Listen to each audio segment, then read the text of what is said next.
prostate cancer. Ang delikado og mamatay ni nga sakit nga cancer sa mga lalaki. Mag Life Extension Vitamin D3 na mo. Rekomendado sa mga medical doctors. Aprobado sa FDA Philippines o FDA USA. Suklan nato ang prostate cancer. Mapalit sa mga butika.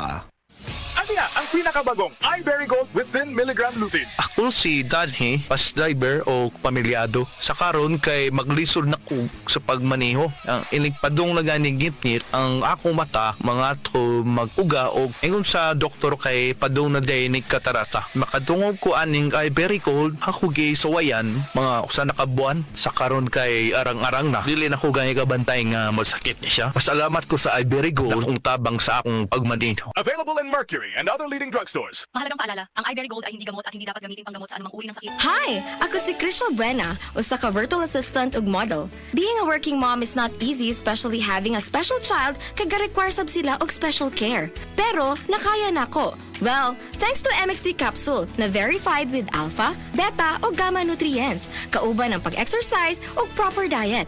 MX3 helps me accomplish my daily activities.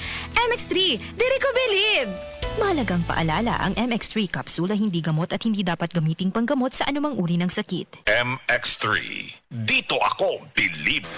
Basta sakit sa atay, magiling. Ako si Marisa, 45 anyos. Hilig kaayo ko mukaon og tambok ug moinom og bino. Apan sa dugay nga panahon, nabantayan ako nga nagilo na akong mga mata. Dalira kaayo ko maluya ug magsige ug sakit akong tiyan. Usahay musuka pagani ko og dugo. Ana akong higala nga sulayan nako ang hiling. Paglabay lang sa pipila ka semana, nabatin ako ang kausaban. Salamat sa hiling. Wala gyud ko nagdahom nga makatabang kini nako. Basta sakit sa atay, magiling. Ang yiling mapalit sa mercury ug mga suking botika. Mahalagang paalala, ang giling ay hindi gamot at hindi dapat gamitin panggamot sa anumang uri ng sakit.